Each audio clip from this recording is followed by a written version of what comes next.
Welcome to the WHHI Daily News. I'm Robyn Zimmerman. Let's begin with today's news headlines.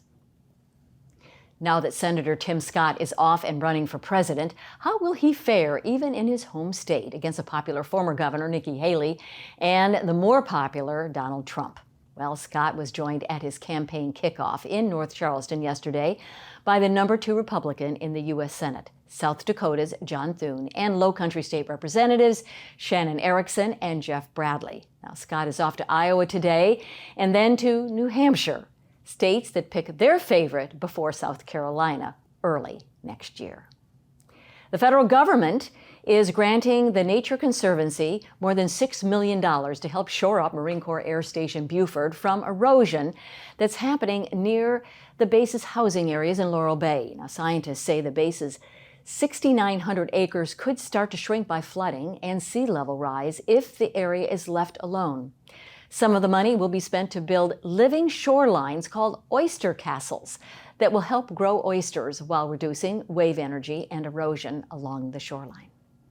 Well, Clemson has its Tiger, USC its Gamecock, USCB its Sand Shark. But what's the best mascot for TCL, a school with actually no sports teams? Technical College of the Low Country wants a mascot anyway and has narrowed its search to 4 options that you can vote on at their website. Now, the 4 finalists are, well, quite unique, to say the least. So here they are: Jumbo Shrimp, Loggerheads, Tides, and Tomatoes. Tomatoes. You can vote at tcl.edu/mascot, and the winner will be announced later in the summer. And in next year, students can expect a costumed mascot and, of course, merchandise.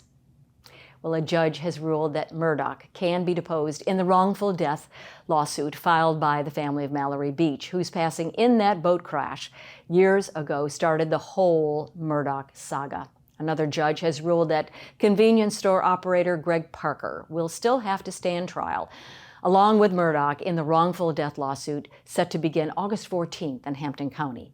Paul Murdaugh had allegedly bought the beer the night of the boat crash more than 4 years ago now, underage, at a Parker's convenience store near Beaufort. And Parker had been seeking separation from Murdaugh in the case. And finally, AAA says 80% of South Carolinians plan to travel this year, 56% of them this summer, but only 26% have booked their trips, while bookings for cruises, tours, hotels, and flights are spiking nationwide. In other words, if you haven't made reservations yet, well, you better get going. According to AAA, international travel bookings are up more than 200% compared to last summer. AAA's survey of South Carolinians says that nearly 60% are planning to visit a beach destination, 30% a major city, nearly 30% a national or state park, and 18% an international trip.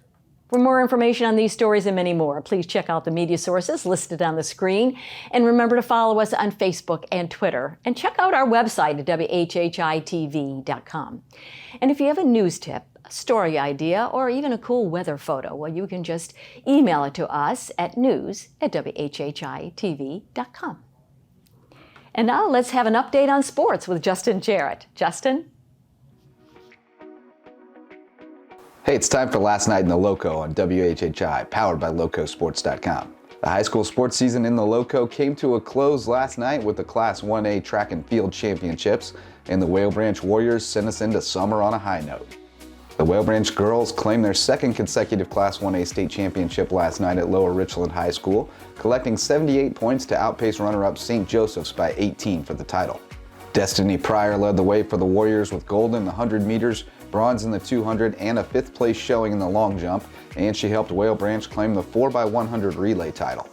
Talaijah Bartley also claimed gold in the 100-meter hurdles, and the Warriors won the 4x400 relay. Grace Bing and Larmore Pryor also scored in multiple events to help Whale Branch bring it home. The Whale Branch boys finished 4th behind a powerful performance from Bradford Thompson and a relentless effort from Jesse Richardson.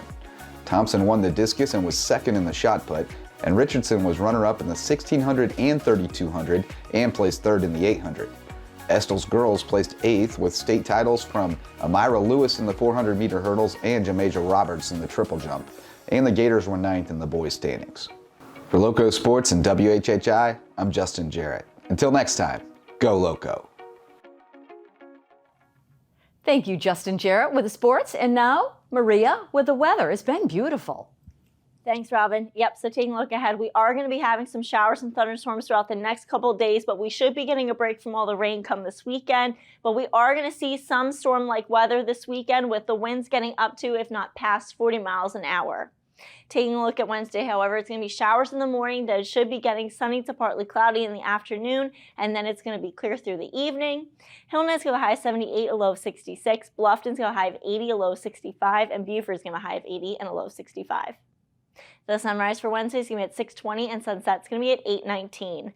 Taking a look at the beach tides, low tide's going to be at 8:28 a.m. and high tide's going to be at 1:11 p.m.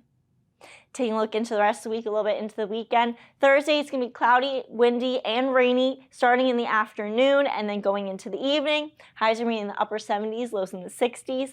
Then come Friday and Saturday, it is going to be cloudy and extremely windy with, again, the wind gusts getting past 40 miles an hour. The highs are going to be in the 70s, lows are going to be in the 50s and 60s. That's it for today. Let's head it back to the desk. Coming up after the break, we'll find out what's up with the Beaufort Jasper Water and Sewer Authority. They're working on sustainability.